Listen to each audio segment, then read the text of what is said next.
everyone. Uh, I'm very pleased to be here today and join the project seminar today with uh, four neighboring countries in Thailand, Video, Laos, Myanmar, and Vietnam. And good morning, the participants from online too. So today, I'm going to talk about on animal breeding and genetics because this is the very important foundation for farming or dairy production farm.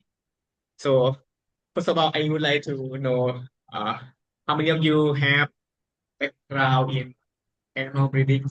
And can you raise your hand? Okay, almost maybe 5% of the class. And I think everyone has to, I mean, if you are studying in undergrad, right? Even animal science or veterinary, who are veterinarian. Oh, a lot. Okay. So I think all of you have to learn something. I mean, maybe a little bit about breeding or animal genetics and breeding. It means that it is the tool how can we improve uh, our animals permanently. I mean, generation by generation, right? Everyone know. But since today we have very diverse participant, diverse background, so maybe I could not cover all things about breeding within 1.5 hours. Maybe I cannot finish 1.5 hour for the whole, but I will choose just some main important aspect of breeding, especially for dairy production.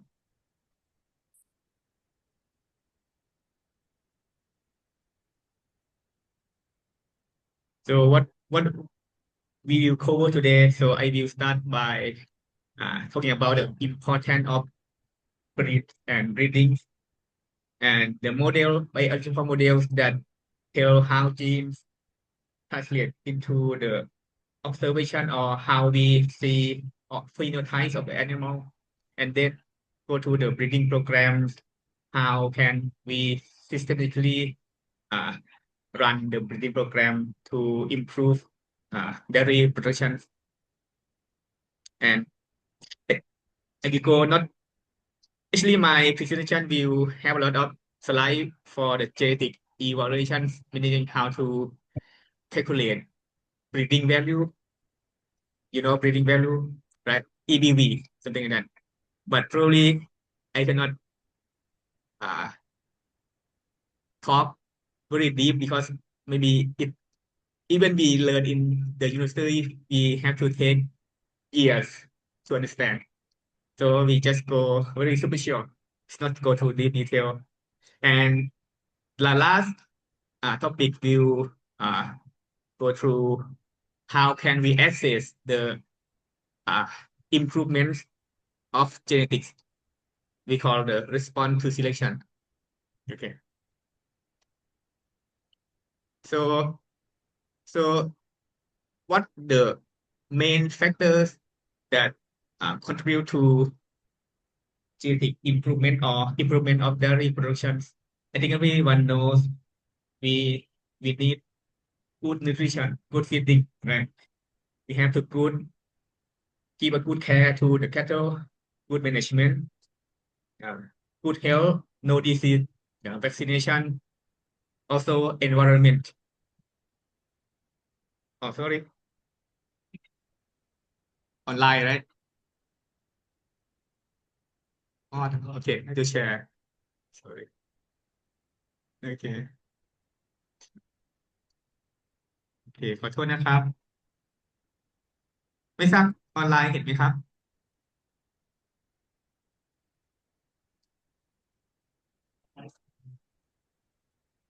เห็นค่ะ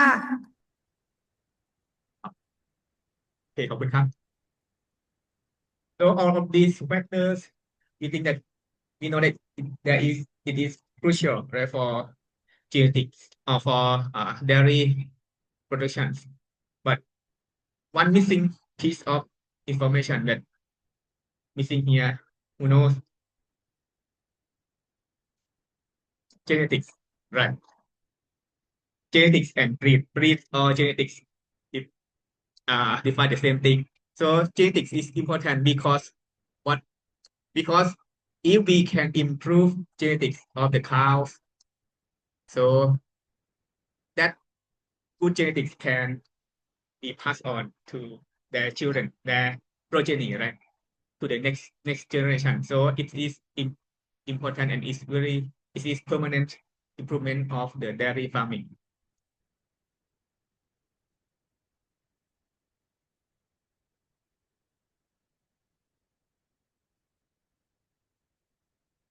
So let's talk a little bit about biological model.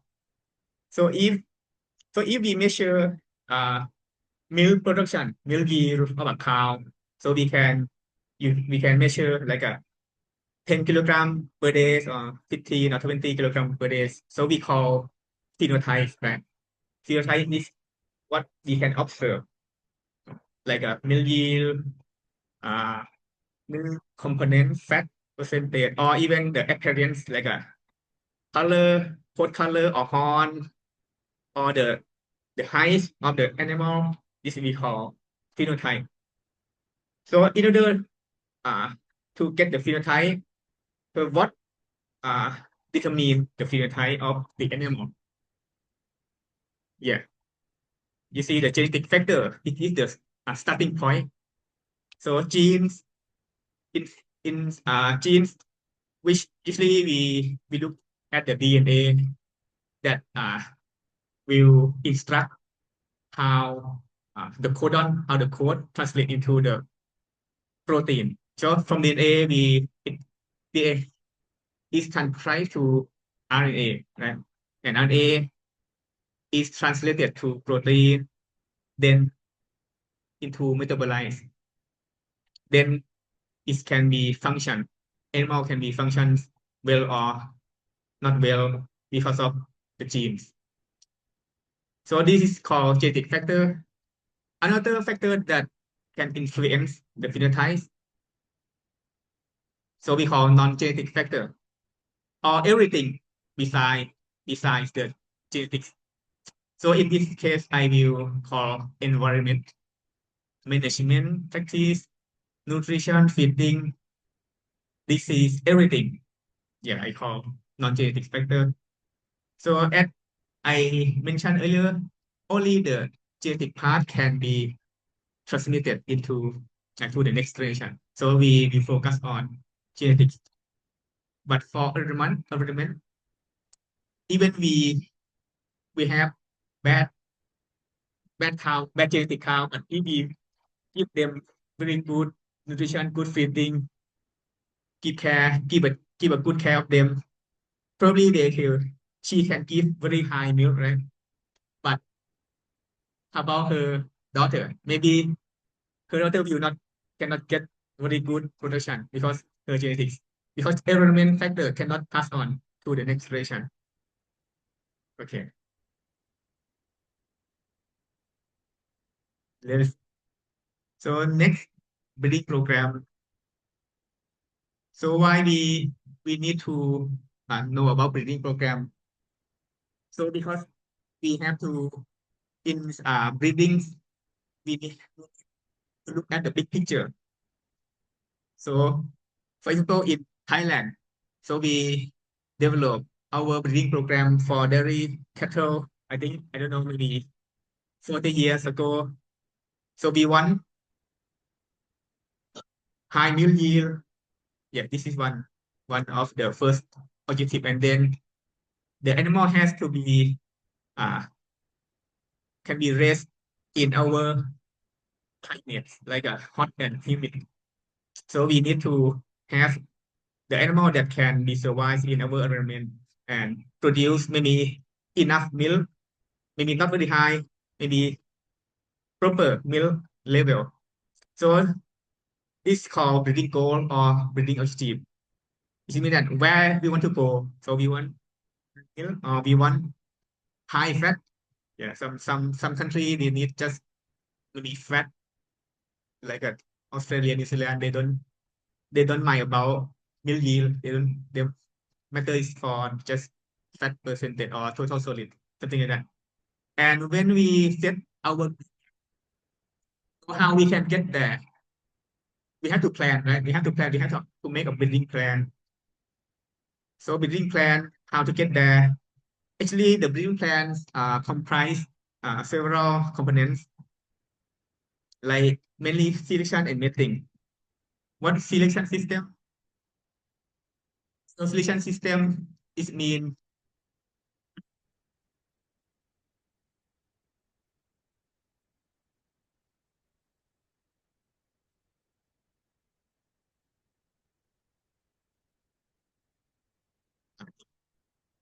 something like that. So selection and mating. Mating, how can we read the cow that we select with the size? Maybe we have several way to mate them, right? So we select and we mate them. Another piece of components, genetic evaluation. So what is this genetic evaluation? So it is the tool that help us as breeder or as farmer to how can we know that which animal has contain good genetics, good genes. So genetic evaluation is a tool that provide the number. So we call breeding value or EBV. So we use that number to as a decision making tool to decide which animal we will keep or which animal we will pull. I will show you. I think in dairy cattle, the maybe the obvious example is if you buy semen, right, from uh, America, from Australia, so they will provide you the number they call breeding value for maybe many of the traits like a milk yield, fat yield, protein yield, or fertility, or the uh the, the body composition, everything. Yeah, they will provide you that. So that is the genetic evaluation. So at the end, the system will circulate like this. We need to, when we select the best animal and when we mate them, over time, we need to see whether our breeding plans is successful or not. So we need to measure the progress. So we call genetic progress. Uh, so I don't have a board. If I can write a board, I can show you how to put genetic progress can be assessed. Okay.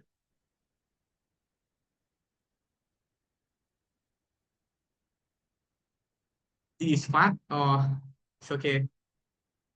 Okay. So let's go back to what is animal breeding. Yeah, I already told you that animal breeding is the process of selecting the best or the good animal to be a parent and then mate them in a proper way to improve like the trait or the objective of interest. So in the long term, so we improve the dairy productions gradually. Sometimes it's not very fast for genetic improvement, but it takes time. If you actually the dairy cattle, it takes 10 years to improve. Yeah, I this already mentioned about the components of. Yeah, let's look at the. So let's go a little bit about breeding goal or breeding objectives. So how to define the right? So look at the pictures of cows. So when we define the breeding goal, so we don't want to just just improve only single animal, right? For example, in this case, maybe if we want to increase the weight or the how well the cow grow, so we don't want to just improve just one single animal, but remember that we want to improve our whole herd, the whole population. So this is the proper breeding goal.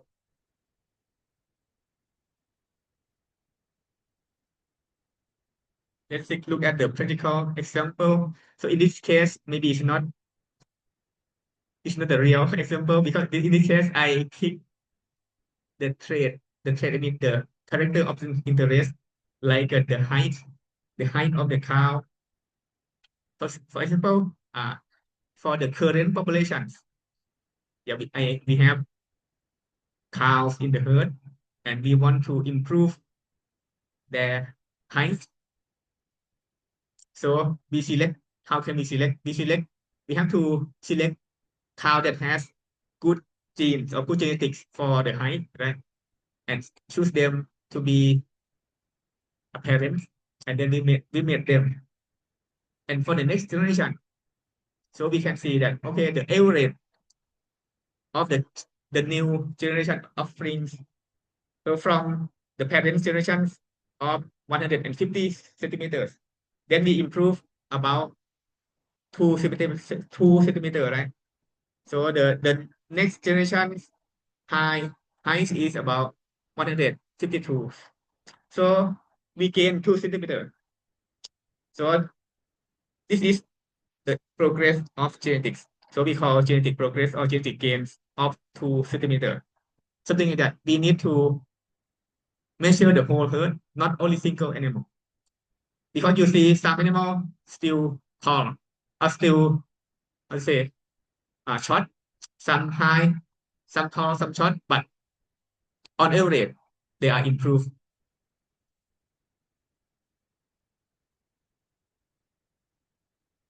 Next, let me talk about selection system a little bit before we go through the genetic evolutions.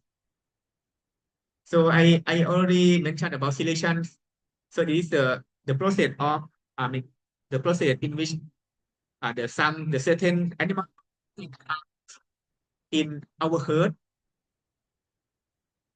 that be select to be parents and to be made for the next generation. Remember that in that animal we select we don't create the new genes, the new combination of gene or mutations. We just that animal that has better gene, we call better gene, better genetics. So then the next generation will have more gene in the populations. So the frequency of the genes of the good gene will be increased for the next generation. Similarly, if we pull some animal that contain bad character, like maybe poor fertility or mastitis, maybe if we select them, we cooling them every year, every generation, at the end, our herd will have only animal that good health, no mastitis, something like that. So because of the bad gene, the frequency of bad gene is lower, something like that. And selections, usually there are two types of selections. We know that first is the natural selection and artificial selection. So for in this class, we don't go for the natural selection because we cannot control. This is the random mating for the animal, but what we concern is artificial selection that controlled by man, like by farmers. So for artificial selections, there are two. I will pick just three main types of selections: tandem selection, independent cooling method, and selection index, which maybe sometimes we we use it, but we don't know that we use. So what is the tandem selection? We just uh, choose, we just select to improve only one character or one trait at a time. Like for example, we have two traits, right? We have meal yield and fat percentage, right? If we want to improve meal yield, we have to just select the best cow, the good cow that give high meal yield, and breed them over time until we reach our goal. For example, we want the average of meal yield to 20 kilograms. When we reach this level, we stop it, and then we go for the next trait, go for the fat percentage, and then we improve, we breed the cow for higher fat percentage. So, but so this seems to be simple, right? But unfortunately, it takes time. It takes time, and sometimes when we improve one trait and then we stop it, and then we choose the next trait to be improved, the first trait become bad, right? Because we sometimes when we select one trait, another trait will be the first trait will be improved, but the next trait will be dropped because of sometimes we call uh, negative genetic correlations between two traits. For example, in dairy cattle, so I think everyone know that if we go to the farmers in farm in the herd that has high milk production, what so high milk production, what problem that you see in that herd? Did you know? Sorry. Okay, weather conditions. Okay, it's just sensitive to weather. What else? How about the reproductive performance? Fertility is good or not? When cow has very high milk production. Yeah, usually, no, typically cow that give high milk yield will be bad at reproduction. This is the genetics correlations. This is negative uh, correlation between trait, meaning that if we let high milk yield, eventually you will see the poor reproduction of the herd. How can we overcome this? Let's go. Okay, another one. So the second method of selection called independent cooling level. So let's pick milk yield and fat percentage, just two. We can do more than two traits. So this selection can be done for multiple traits at a time. But in this example, just milk yield and fat percentage. So in this case, we have to set a, a minimum level of the phenotype of the trait that we want. For example, for the fat, for the milk, so on the y-axis, right? For the milk yield, so we want at least, let's say, 10 kilograms per day. And for the x-axis, fat percentage, we want at least maybe 3%, something like that. So below this level, we not allow them to be reproduced. So we cool everyone that below this level for both, this is both trade. So in this method, so what the benefit is that it allow us to prove more than one trade at a time. So better than the first one, right? Better than the tandem selection. But the problem is that so the one of the big disadvantages is so sometimes when the animal has very, for example, high milk yield, is high milk yield, high milk yield, but the fat percentage, they just cross the border. That's not bad, right? For this one. So they are high, they have high milk yield, but the fat percentage just below the box. So this one unfortunately will be cool. So maybe we miss something, right? So this one is not good. So what next? What other options we have? Perhaps this one is the best one. Selection index.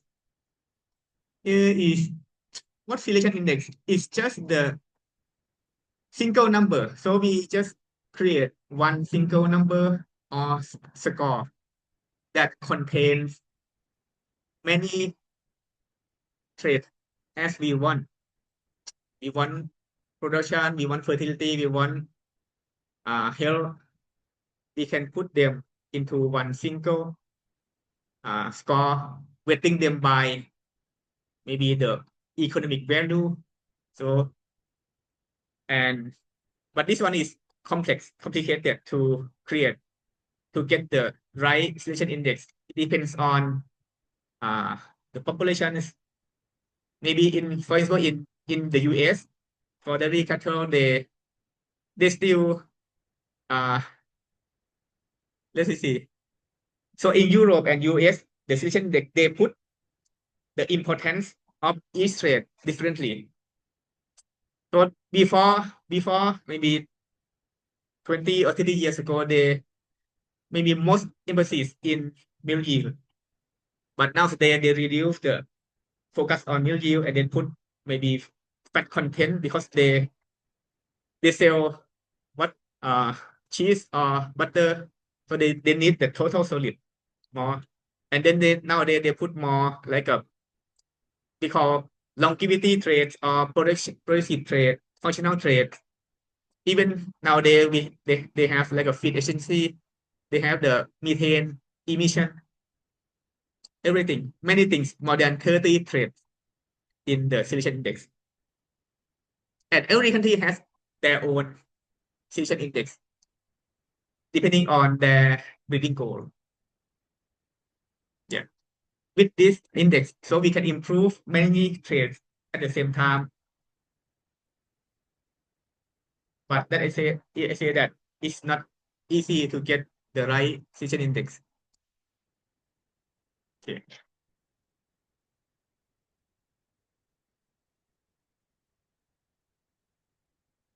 Okay, let's see.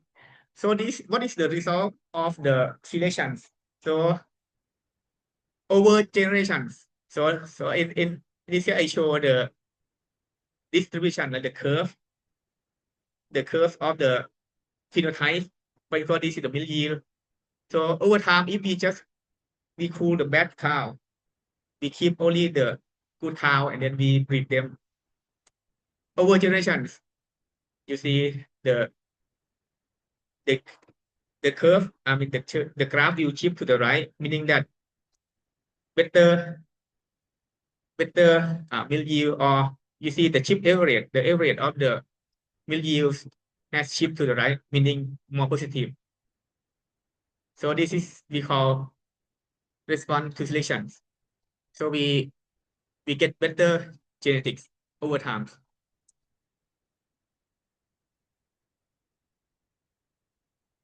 Oh, okay. I think now we about to go deeper into the very crucial part of breeding as animal breeders.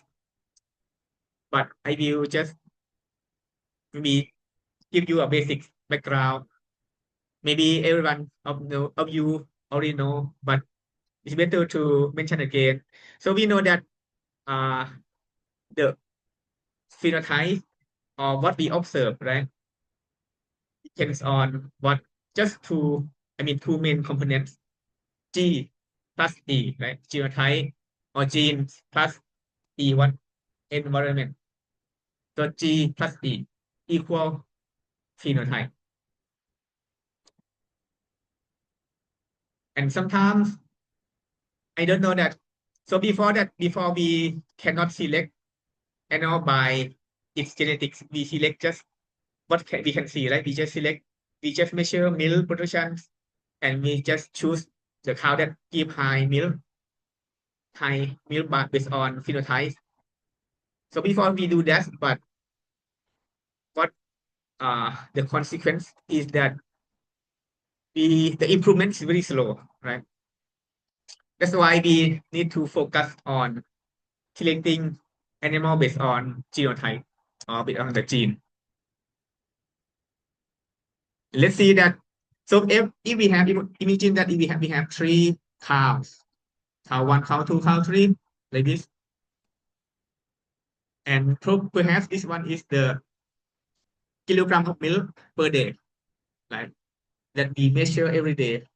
So if we align them, compare three of them, so we perhaps we see that cow number 2 produce highest milk yield per day, 14 kilograms per day. Perhaps we choose this cow and we find a good bull or good semen to breed them, right?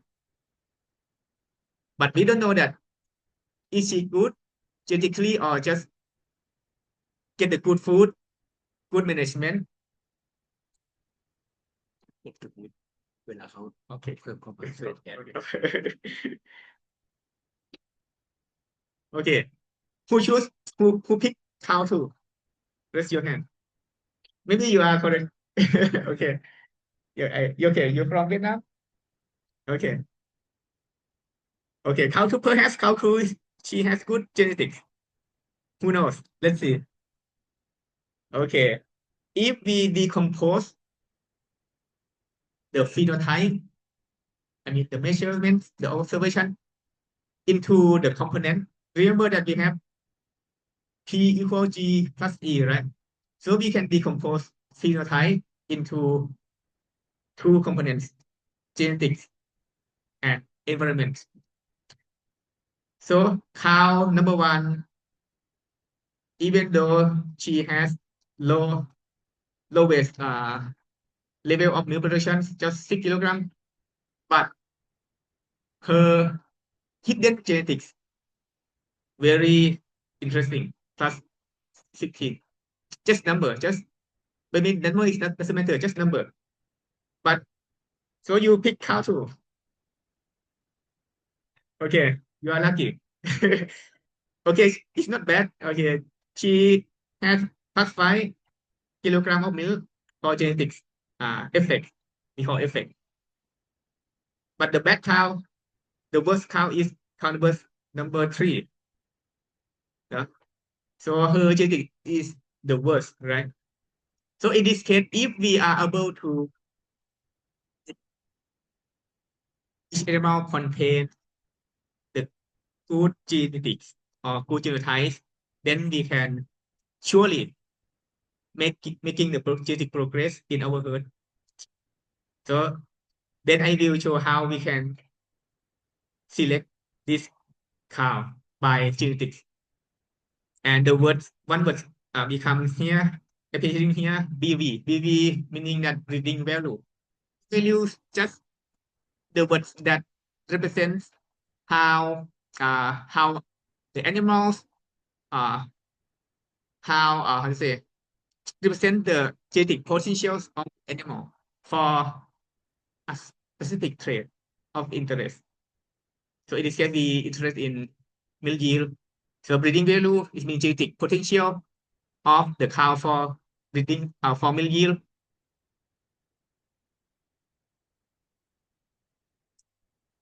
So this slide just show. So when we are able to select the best bull based on genetics, then we can improve the genetics of the herds, right? Similarly, if we can identify the best cow based on their genetics, so we can improve the herd as well. So we cover first component of breeding program is selection system, then the next mating system. So mating system just it is just how can we mate or how can we pair the animal that we already selected together to produce the next the new children, the new offspring, right? Just that mating system.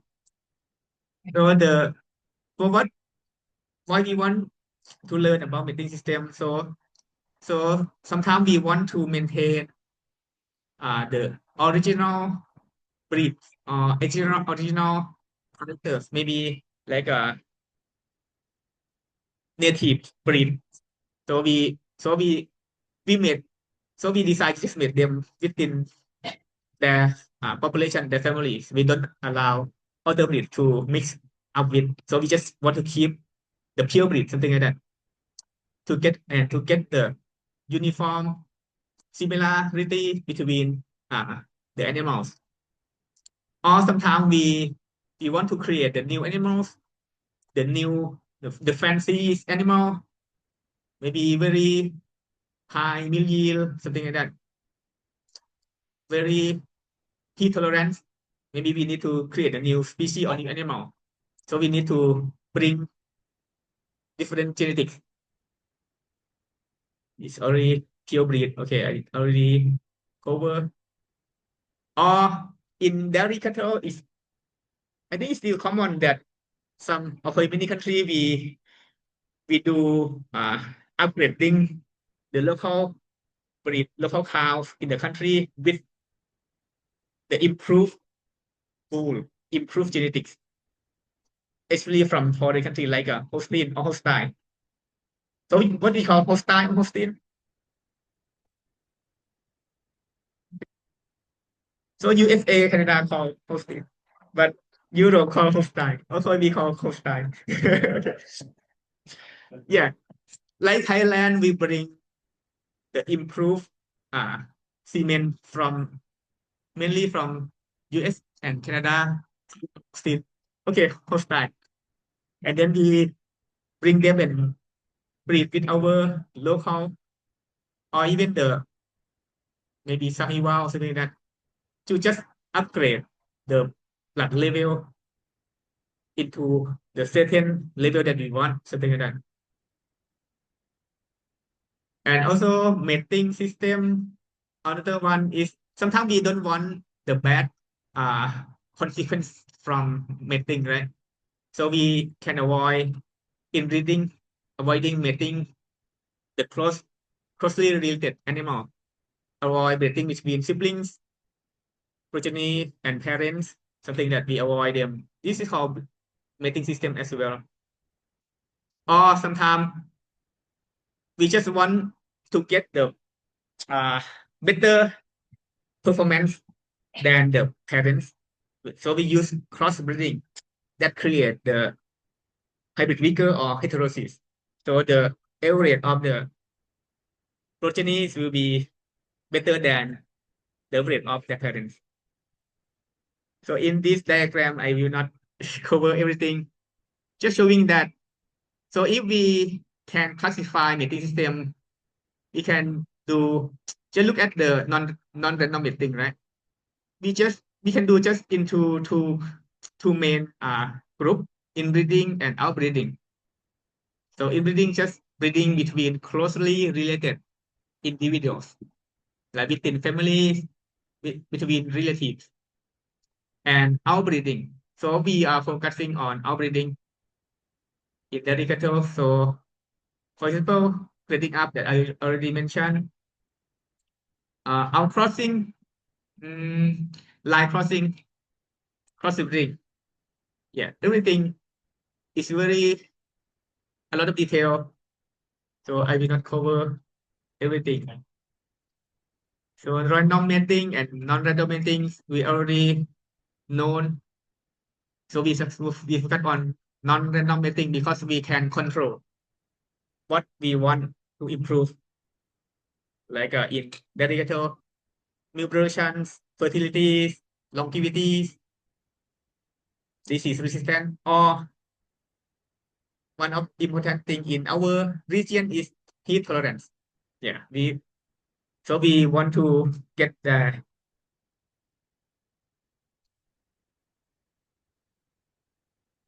อันนี้เหลืออีกครึ่งชั่วโมงประมาณ so I have about 40 minutes to cover another 40 slides so maybe I will go a little bit quickly so now this is the last section not the last okay I have another one but this is the main topic that I will cover today. It's called genetic evaluation.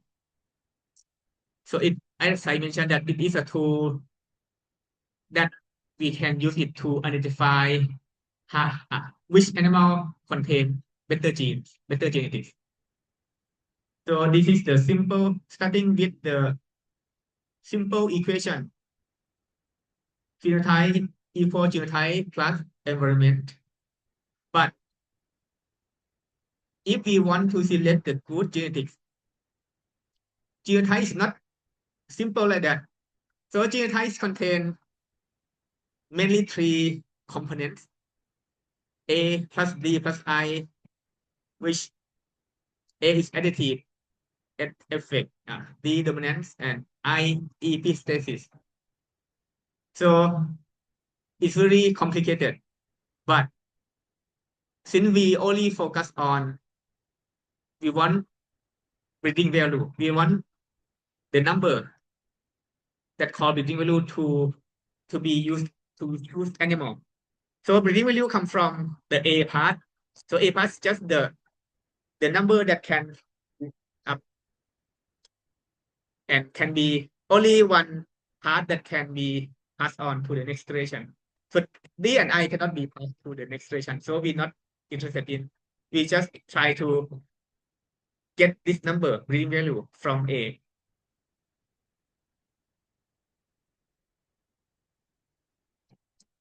So why we need to do genetic evaluations? So we need to have a number, right, that represents genetic potential of the animal. So in this case, we call breeding value, and then we use them to select and mate the animals to get the new generations, and do this continually over generations. So in long term, we wish to get genetic improvement and genetic evaluations. So what is the one of the best thing for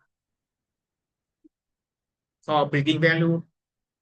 So it enables us to compare two animals, I mean among many several animals that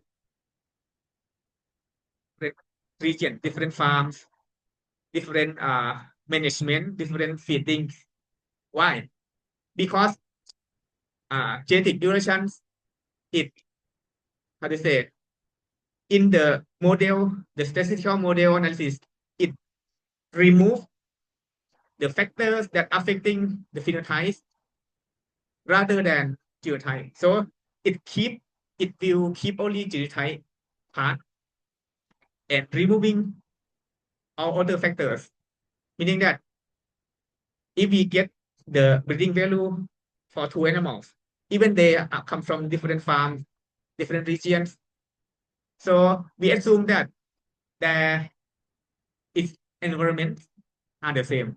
So the what matter is just the breeding value. So we can compare them directly using breeding value. And also, so in order to get the breeding value, we need information, which I will show you how can we collect the information in order to calculate breeding value. Oh, this already maybe the same thing. I will skip this one.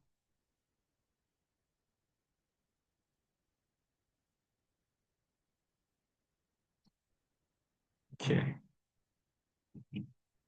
Maybe this one is too much. Okay, let's think about the genes in the animals. So you know that for milk production, milk yield, how many genes control the cow, how the cow produce milk? Maybe thousands, 2,000, 3,000. It's about 20,000 to 30,000 genes. I mean, in our body, in the cows. But this gene, maybe they control many traits. But yeah, roughly about 20,000 to 30,000 genes. Similar to human. Yeah, we have only about number. So imagine that, and for the milk production, also thousands of genes controlling milk production. For example, in this, on the left, this is the chromosome, right? Even just maybe three genes, something like 3 genes on one chromosome. But if we have thousands of cows in our population, in Thailand, maybe we have 500,000 cows. So if we sum up all of the genes, so we call genotypes. So a lot of possible genotypes. So who don't know what genotype is, maybe everyone know genotype. Okay, genotype is just the how to say, the pattern of the genes, something like that, like capital A, little a, something like that. So we have, at the end, we have a lot of possible genotypes. If we sum up and if we can plot them into the graph. So this is, I think everyone gets familiar with this curve, right? We call bell-shaped curve or normal distribution. So if we plot the breeding value of the genetic part of the cows from our population, we get this shape, bell shape. And what we can see is that most of the cow, they have milk production at the center, right? On average, they have something like it, maybe at this level. But you can see very few or not many. They have very high genetic potential, the high value, and very small, they have very poor value. So breeding value allow us to select this cow rather than just choosing the average cow or the poor cow. So this is the importance of breeding value. Similarly, so we have G, right? Environmental factors also follow the F as well. So feeding, nutrition, management, veterinary health practice, everything combined into,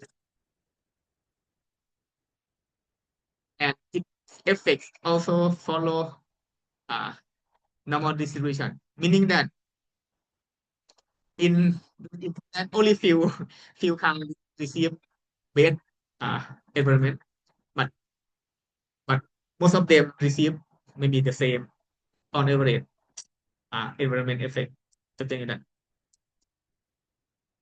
Okay, if we decompose three components, breeding value or genetic part and environmental part, into the phenotype, so we can plot the distribution, the curve, like this separate curve as well. So the curve, we can see that how each animal spread out from the populations, right? From the mean. So this is the basic animal breeding. So we call variance. We use this variance of breeding value, variance of environment, and variance of phenotype. So variance mean how the data spread out from the center, from the mean. So variance. So why I need to bring you about the variance? Because we need to use this variance for genetic evaluations. To use this number, another parameter. Let's see. So if we have two groups of animals, or maybe two herds, something like that, two herds of the cows. So herd one, group one, if we look at the breeding value, compare with environment part, you see the group one, if we compare breeding value variance. So if we compare the variance or the spread of the data, you see that from the group one breeding values, the spread of breeding value compared to environments is higher than group two, right? What does it mean? Who knows? So it just mean so for the group one, the difference of the genetics is higher. So it helps us to be easily identify animals, the gene, and improve my genetics faster than the group two. Maybe I should say that group one should be one trait, maybe milk yield, group two maybe fertility, something like that. Yeah, meaning that if we have uh the higher proportions of the breeding value distribution, I mean variance compared to environments, meaning that we are good because we can improve that trait faster than the group two. So this bring you to the terms, the genetic parameter terms called heritability.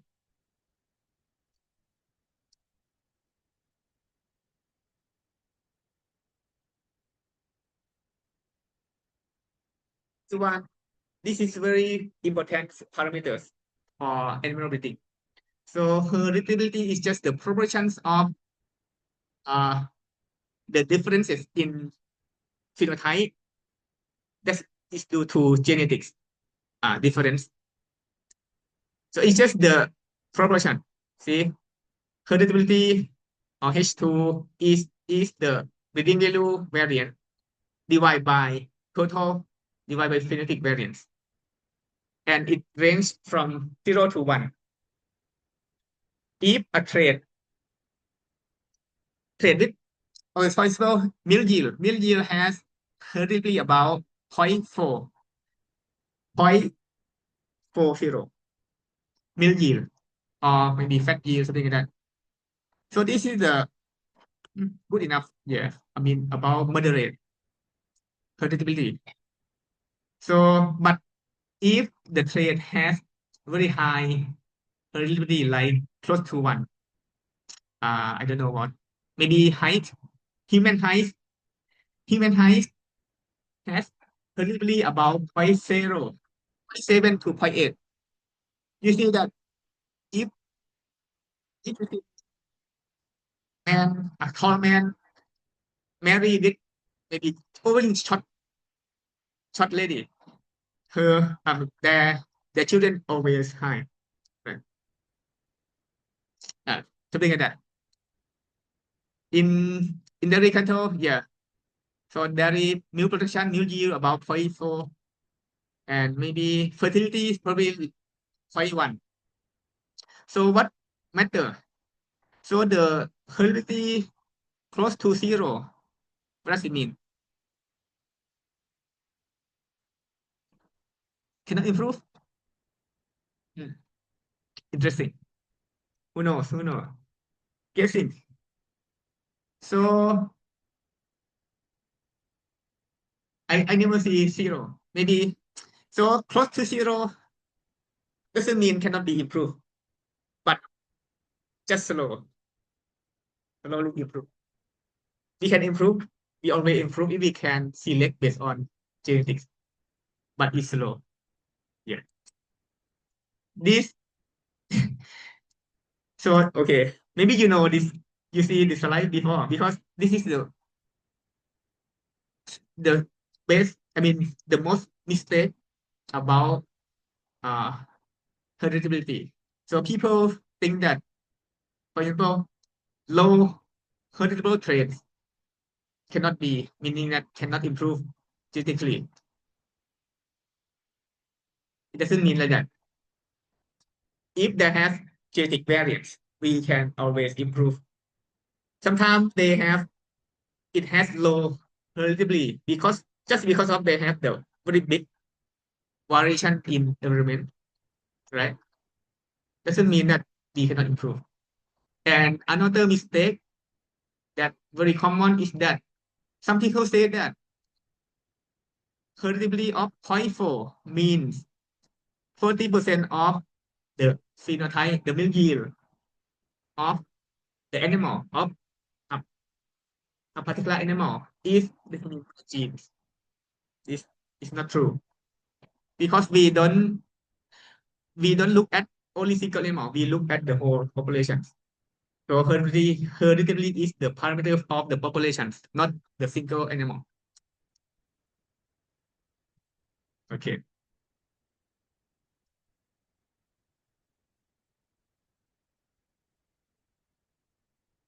But gets boring. Oh, okay.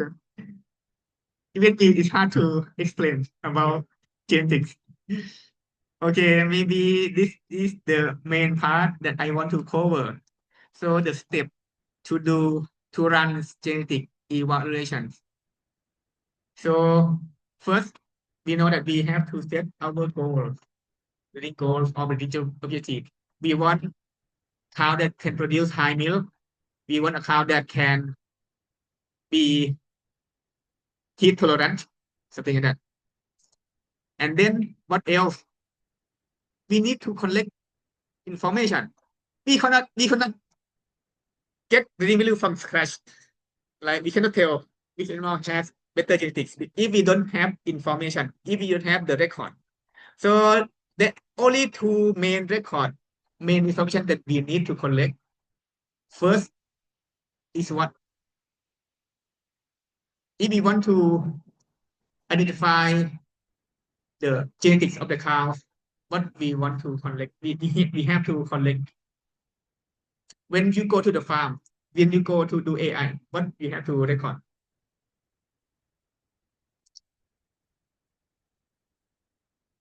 What is the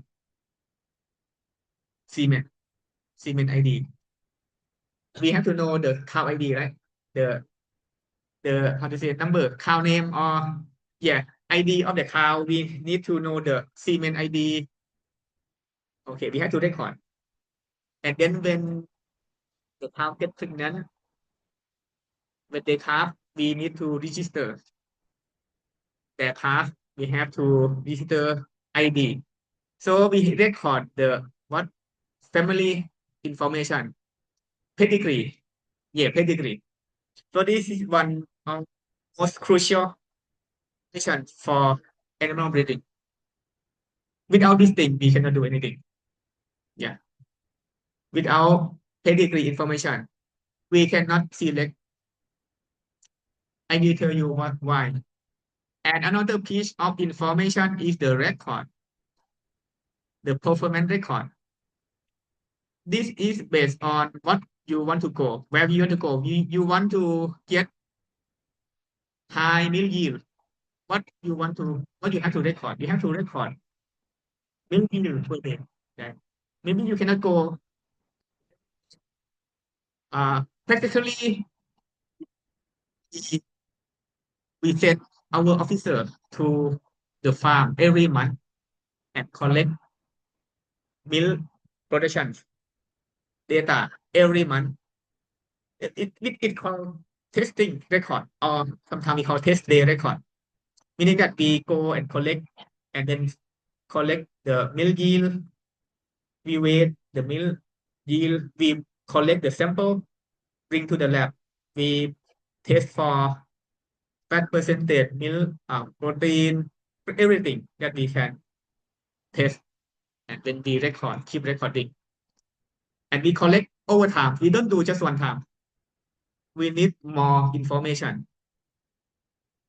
Perhaps hundreds of thousands of records. So the more information, the better breeding value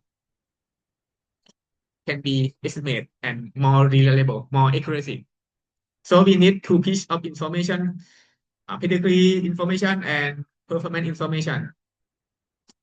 And as I say that we have environment factor, right?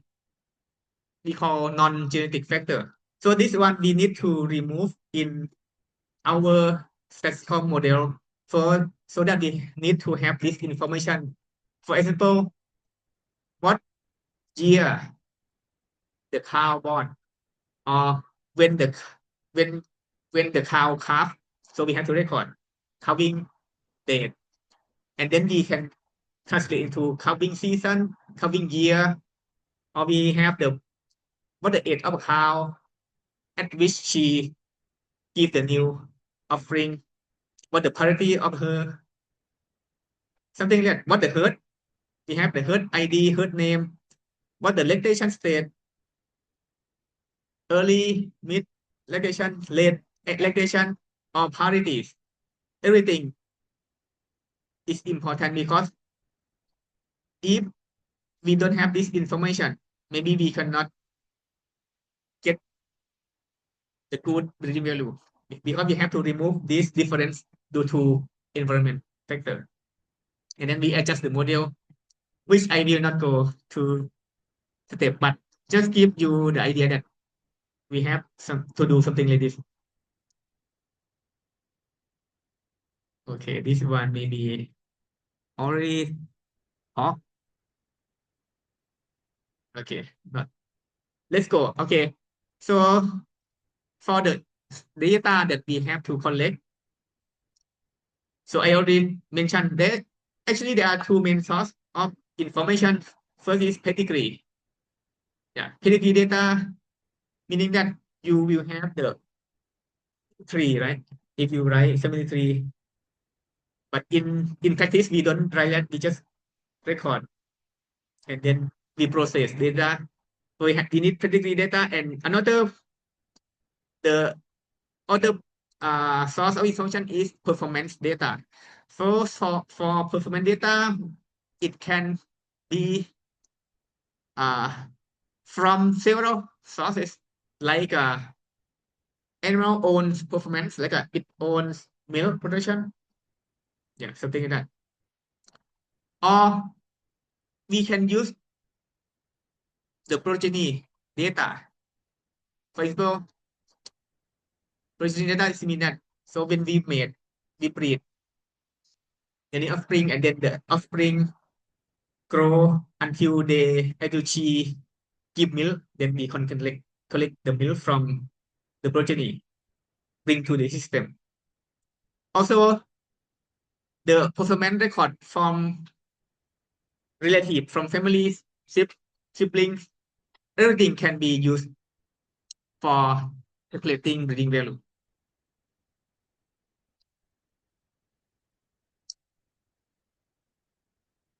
This one just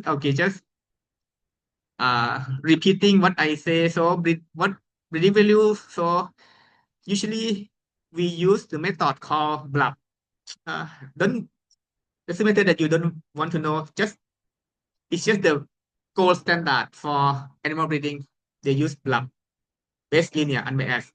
So it can be used because when we use BLUP, the breeding value or EBV, we can compare different herds or different environment, and BLUPs they use the all information that we collect and run in the system at the same time. So we don't waste any information. And lastly, even the animal that has no milk yield, has no performance, they will still have the EBV. Like what? The bull. Dairy bull. Dairy bull produce milk or not? No. But why they still have breeding value for milk yield? Because yeah, they use information from progeny, from relatives, and then come back to estimate to get their breeding value. Also, animal without record, maybe the young animal, maybe the female calf, even she just born maybe 6 months or maybe just 1 day. If we put that animal into the family tree, to the pedigree, and then we run genetic evolution, we can get the number for that young animal as well. But maybe it's not very accurate, but we still get number. This is the beauty of EBV or genetic evolution based on blood method. Or it's too deep. So just show basic calculation of breeding value, maybe not go to the deep. Okay, just let's skip this part. Maybe this part is too much. So basically, we use two pieces of information, pedigree information and performance. So this pedigree, just the family tree, right? And then we put them into the system, statistical method. This is the complicated equations and run through the block. And then we can get the breeding value. And usually, like in Thailand, we run block to get the breeding value once a year. Once a year, we get value provide to the farmer. But in the big country, maybe they do every month because they have a lot of animals, the new animal, and then the farmer need the breeding value for their animal. So the association or the government need to run more frequently. Like I guess I believe that every month or even weekly for Angus they run weekly in USA.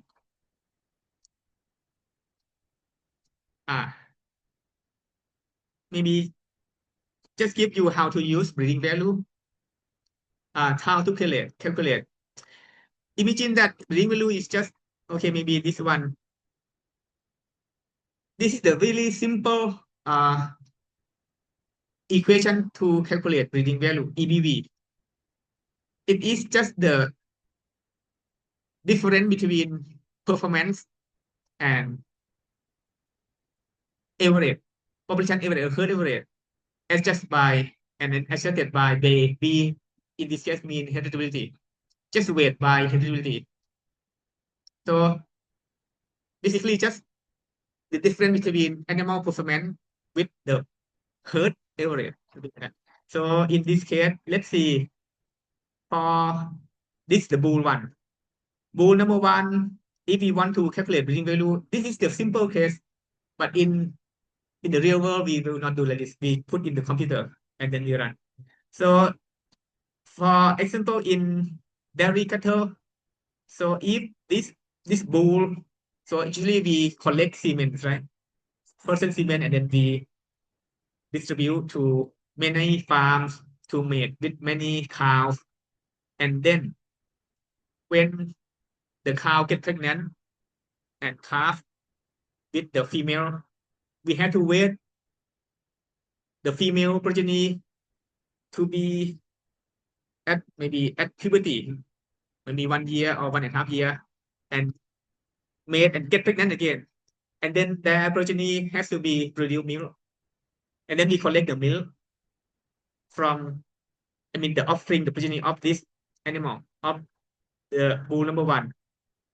So if, for example, if we get the average of, this is the one lactation, 9 1,800 kilogram per lactation on average.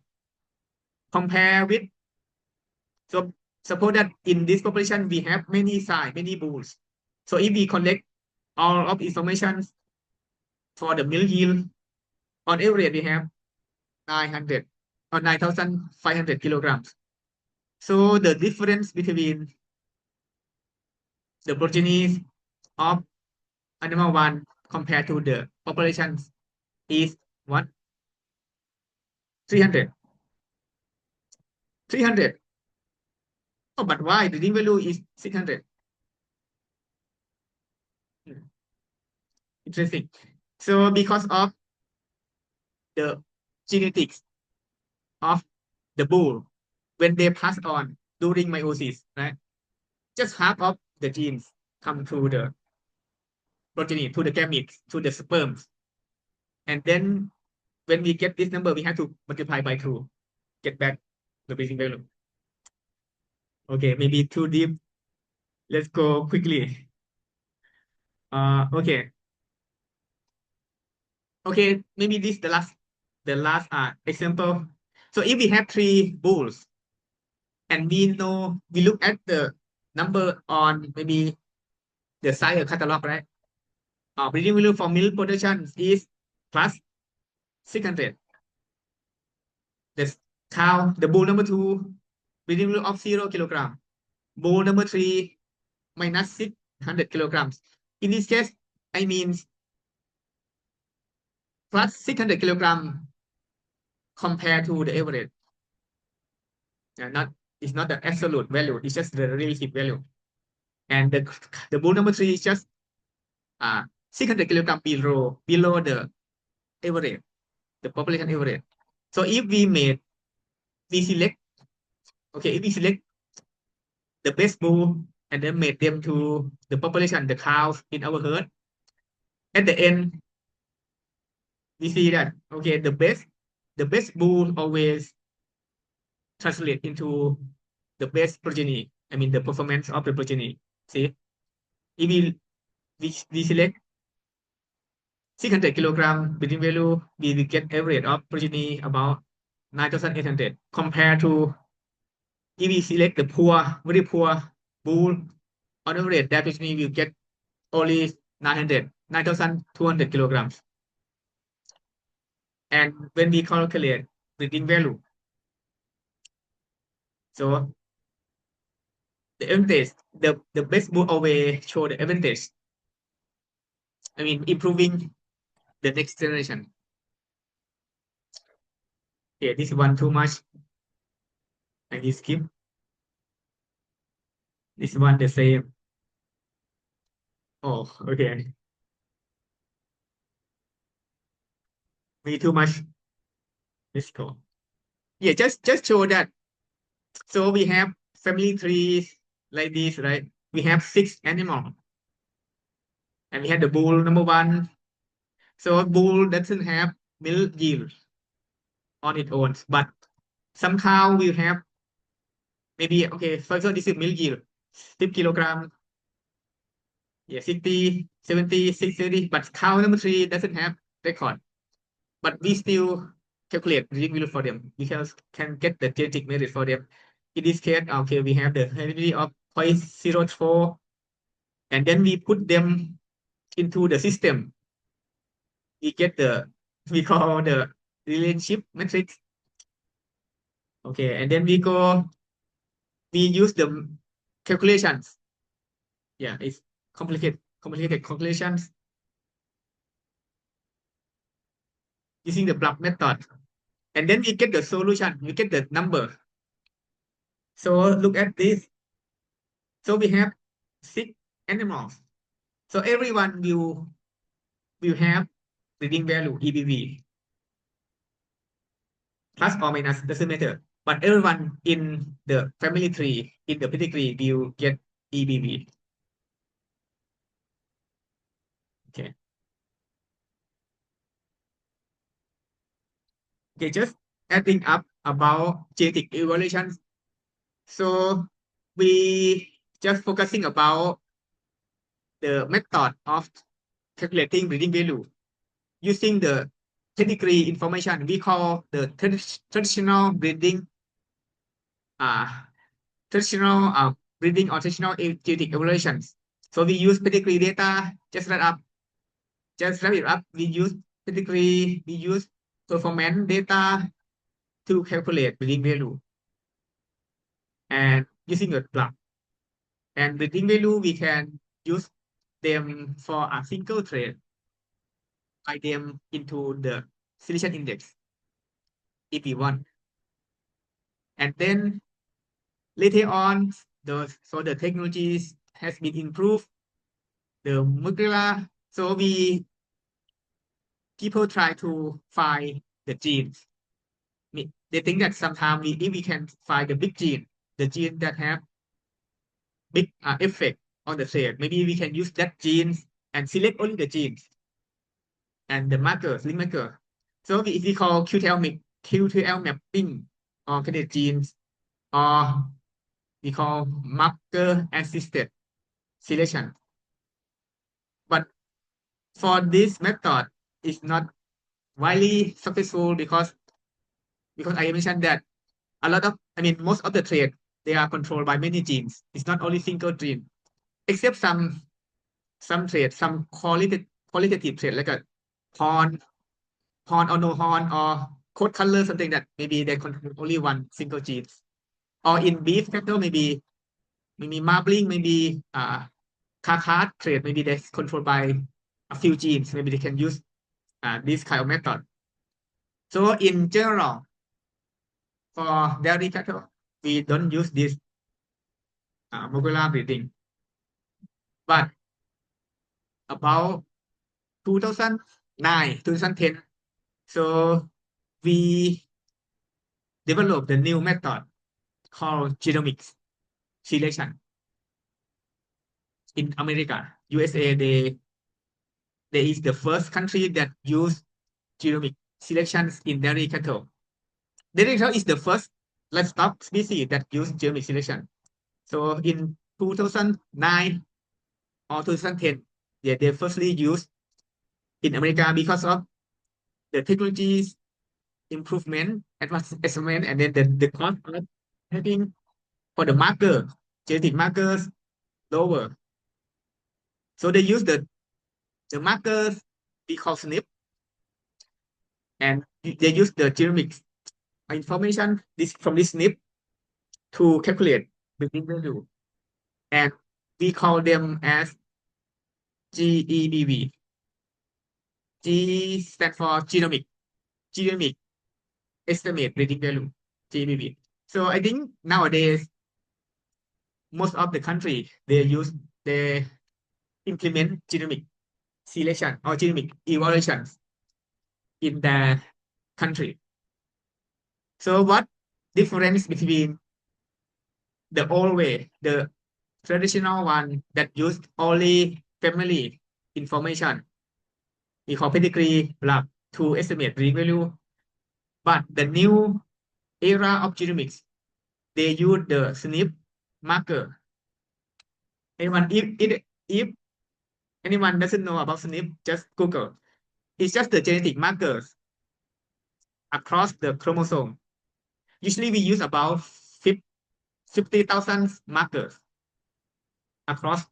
spanning across the genome. We just incorporate this genomic information into the system, and then we calculate GEBV. So what is the beauty of GEBV? Why we develop this method? Let's see that if I have the answer or not. Maybe I don't have. So GEBV here. So one first benefit of GEBV is it is more accurate.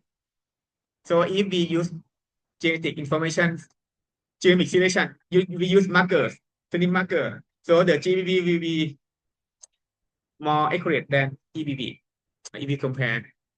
And then another one is that we can use genomic selection to select young animal. Even the embryo we can select using the genomic selection, select the young animal or embryos, so that we can improve animal. We can, for example, in the cattle, we can select the young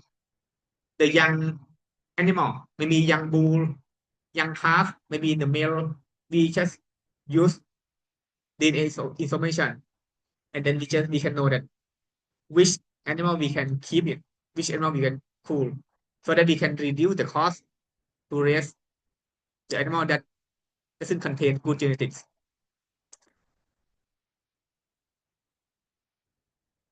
Okay, maybe this one I will not cover a lot. So in general, when in every country that has their genetic evaluation system, they will publish, they will put the number, the EBV number into their science summary or science catalog. Yeah, if you go to the website that sells cement, you can see the number. So sometimes you can get confused about the terms like a PTA, EBV, PD. But remember that it's just come from the same thing, come from breeding value that we are calculating. They just representing different thing. Doesn't matter. But we can just use the number and compare them, compare to select the animal. This one, for example, the size summary. Size summary is the book or the publication that contains the breeding value of usually the available size, available bulls for AI, for artificial insemination. They will list only some of the good bull that they have with the number.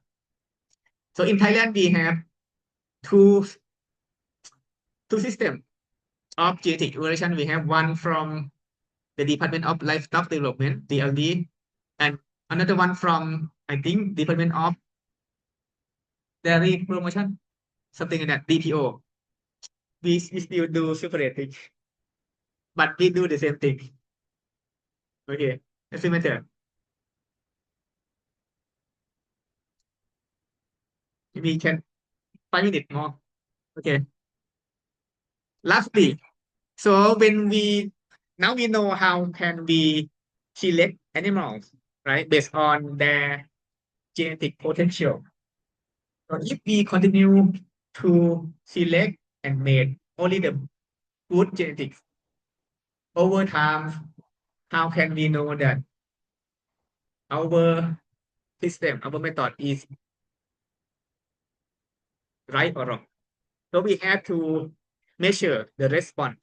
I mean how to say, the impact of selection. We call response selection, meaning that we just compare the performance of the next or the offspring to the current or to the parents. Yeah. Yeah. This is the same. If we do the correct system, if we do everything correctly, right, over time, our population's average has to be increased, right? But if not, we have to go back and re-evaluate the system, the breeding program. Something went wrong, so we have to fix it. So in this case, we see that oh, it's good.